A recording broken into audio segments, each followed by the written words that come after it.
Hi guys, nandito po tayo ngayon sa Ormoc City Hall kung saan nagaganap po dito ngayon yung Piña Festival 2021 Queen ng mga dolls. First Piña Festival Queen Doll Exhibit. Ito po sila. At nandito po si Juliana, isa siya po sa mga judges.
Juliana, we know the picture.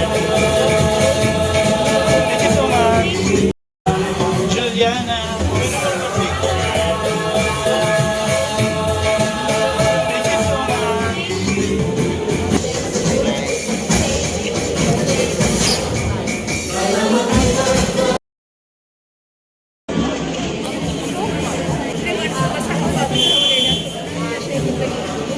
Ano na?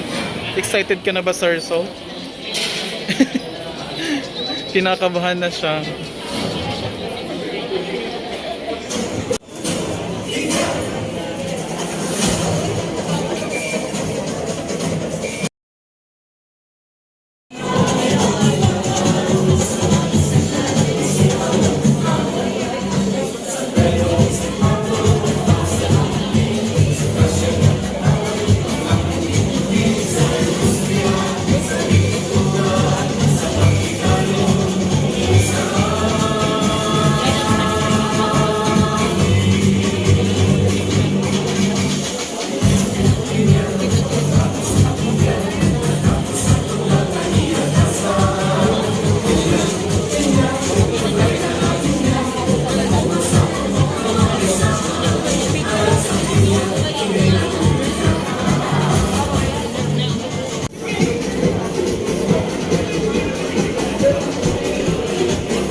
Hi guys, nandito na po si Mayor Richard Gomez sa likod.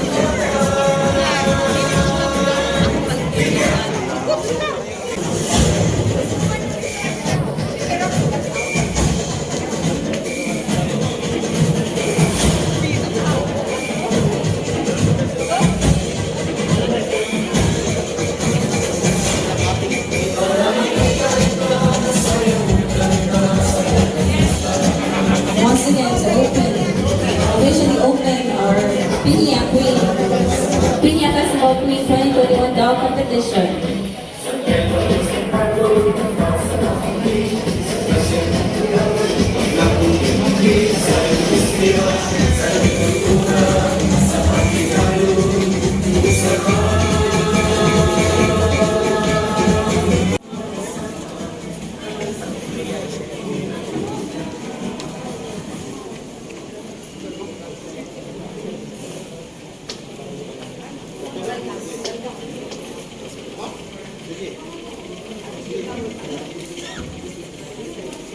would like to call Honorable Pero Rodriguez for a message. Thank you. To all Ilocanos, good afternoon. I would like to recognize our beloved Congresswoman, and also invited guests on this, what we call the observing Festa. So, welcome you all once again, and good afternoon. On tourism, Pero Rodriguez, Tuling Serafika, sa tanan mga judges nato today. Ninyo tanan, Happy Fiesta! So, karon tuiga, actually, katuhan niya wala tayo Fiesta celebration, wala tayo Piña Festival, wala Parade of Lights. This year, gisuggest nila na ang atong mga Piña Queen, maghimo na lang dolls. So I was not expecting something as beautiful as this, no? Pakpakan nato ang atong mga contestants kayo. I'm really surprised na nindot, gwapa ang ilang mga dolls, no? It's really a big surprise to me personally when I first saw this the other day. So congratulations sa tanan. Thanks so much for your creativity. It shows how creative our Mocanans are, no? Hopefully next year, medyo okay na problema natin sa COVID. Pwede na balik ang atong mga Parade of Lights, atong Piña Festival, at nato activity, no? Ang city government, nagpalinta o vaccine para sa ato tanan. Ganong vaccine. So, mapanayabot ang AstraZeneca nato, pero ang sige abot dire kanang gikan sa COVAX, gikan sa national. So, a lot of vaccines have been celebrated, ha? Layo-layo lang na karon, okay? Okay? So, para walay matakdan diri sa ato, okay? Sa syudad, sige nang saka sa atong COVID cases, but together, if we help each other, sigurado, ang case sa Ormoc will slowly go down, okay? So, dili na lang patason. I'd like to greet everyone. This is our 424th Fiesta celebration. Congratulations sa tanan. Mabuhay ang Ormoc. Salamat, maayong hapon sa tanan. Thank you. Owner of Casa Amelia Furnitures and whatever you want to order under the sun. And of course, the third judge needs no further introduction. Of course, she's the daughter of our beloved mayor and our congresswoman, Juliana Torres Gomez. So, let's all wish them good luck. No, it's not easy. Put our hands together for our judges and wish them luck. Thank you.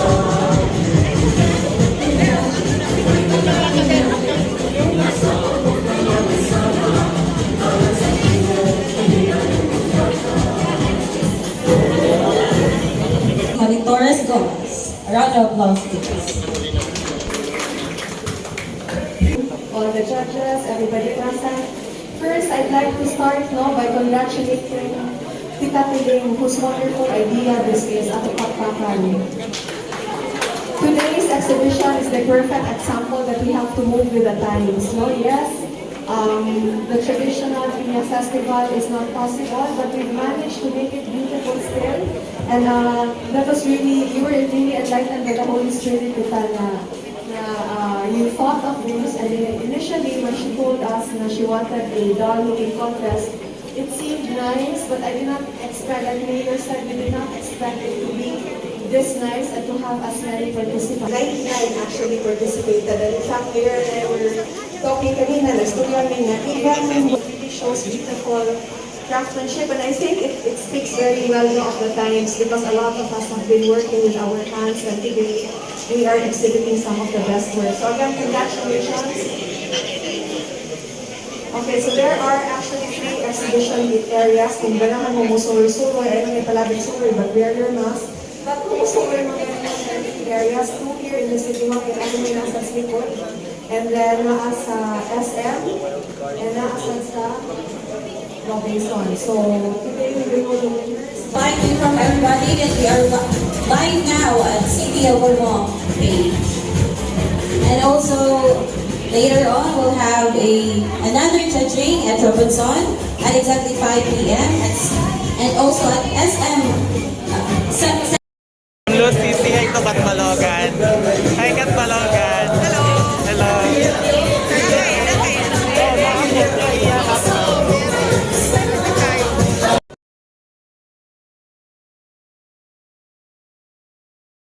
She added 10 more consolation prizes, no?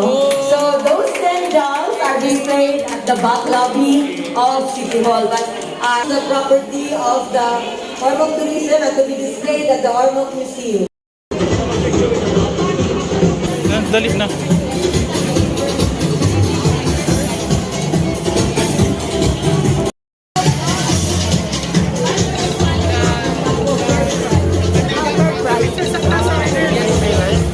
Mayor, say hi to Kat Balogan. Hi. Thank you po. Thank you. Dali.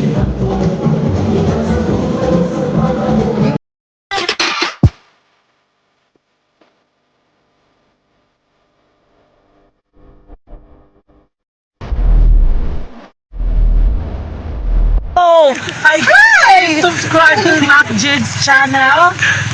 Please subscribe to Mac Jude's channel. Subscribe to Mac Jude's channel. Subscribe to Mac Jude's channel. Guys, please subscribe to Mac Jude's channel. Yan, subscribe kayo guys. Hello guys, please subscribe to Mac Jude's channel. Please subscribe. Subscribe.